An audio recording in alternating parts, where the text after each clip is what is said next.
Hello everyone, channel पर वापस स्वागत है। आज मैं एनर्जी सेक्टर के एक गर्मागर्म टॉपिक पर बात करने जा रहा हूं, पावर सबस्टेशन का प्राइवेटाइजेशन। तो बात क्या है? हाल ही में सरकार ने एक ई टेंडर जारी किया है जिसमें प्राइवेट कंपनियों को आरडीएसएस और एमबीसी जैसी कई योजनाओं के तहत पावर सबस्टेशनों के संचालन और चालू करने का काम लेने के लिए आमंत्रित किया गया है। यह 440 किलोवाट से लेकर 3311 किलोवाट तक अलग अलग क्षमता वाले सबस्टेशनों को प्रभावित करता है। अब आप सोच रहे होंगे कि प्राइवेटाइजेशन क्यों? खैर, इसका मकसद है एफिशिएंसी बढ़ाना, लागत कम करना और सर्विस डिलीवरी को बेहतर बनाना। प्राइवेट कंपनियों को लाकर सरकार उनकी एक्सपर्टाइज और इनोवेशन का फायदा उठाना चाहती है। अच्छा लग रहा है ना? लेकिन रुकिए, इसमें और भी कुछ है। यह कदम सिर्फ काम सौंपने भर का नहीं है। प्राइवेटाइजेशन 10 साल की अवधि के लिए हाइब्रिड एन्युटी मॉडल या हाम के तहत स्थापित किया गया है।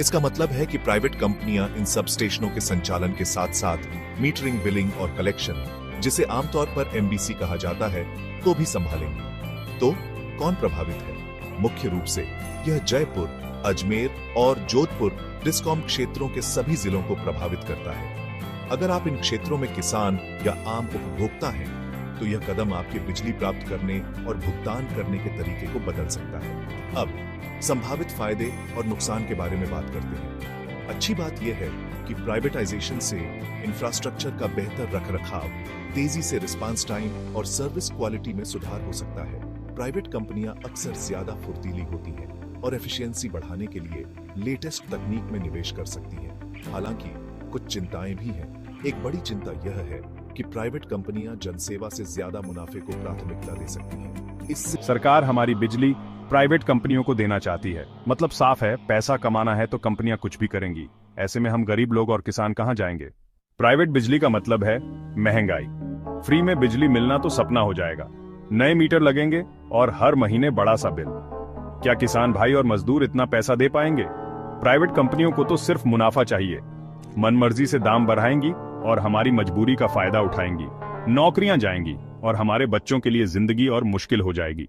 अब तो बातचीत का कोई रास्ता ही नहीं बचा है। कर्मचारियों का मानना है कि अब सिर्फ आंदोलन ही एकमात्र रास्ता है। कर्मचारियों की नाराजगी सही है।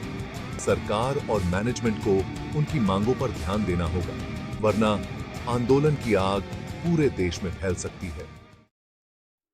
बिजली कर्मचारियों का संघर्ष नया नहीं है। इंदिरा गांधी के समय में भी कर्मचारियों ने अपने हकों के लिए आंदोलन किया था। 2015 में भी पूरे देश में बिजली कर्मचारियों ने हड़ताल की थी। इन आंदोलनों से कर्मचारियों को नई राह और जोश मिला था। लेकिन इन आंदोलनों ने यह जरूर दिखाया कि कर्मचारी एकजुट होकर अपने हकों के लिए लड़ने को तैयार हैं। आज फिर से देश में बिजली कर्मचारियों के आंदोलन की तैयारी हो रही है। यह आंदोलन पहले से भी बड़ा और व्यापक होगा। कर्मचारी इस बार पीछे हटने वाले नहीं हैं। वे अपनी मांगें पूरी होने तक लड़ेंगे। वे इस बार बहुत बड़ा आंदोलन करने वाले हैं। यह आंदोलन सिर्फ सैलरी और भत्तों की लड़ाई नहीं होगी। यह बिजली विभाग को बचाने की लड़ाई होगी। यह लोकतंत्र और जनता के अधिकारों की लड़ाई होगी। यह लड़ाई आसान नहीं होगी, लेकिन कर्मचारी हार मानने वाले नहीं हैं। वे इस लड़ाई को अंत तक लड़ेंगे। अगर पहले पता होता कि बिजली के निजीकरण से को खतरा है। अभी सरकार बिजली का ज्यादातर काम प्राइवेट कंपनियों को दे रही है।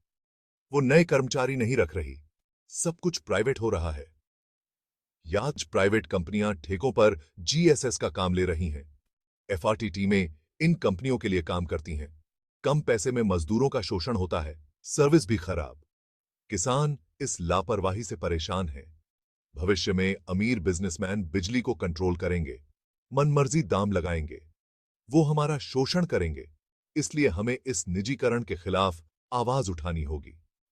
बिजली से ही देश, फैक्ट्री, खेत चलते हैं। दुनिया अपनी जेबें भरेंगी। सरकार का कंट्रोल खत्म हो जाएगा। बिजली तो किसानों के लिए, उद्योगों के लिए, अस्पतालों के लिए, पानी के लिए, घरों के लिए जरूरी है। अगर ये बिक गई तो मुश्किलें बढ़ जाएंगी। इसलिए राजस्थान के सभी बिजली उपभोक्ता और किसानों को एकजुट होना चाहिए।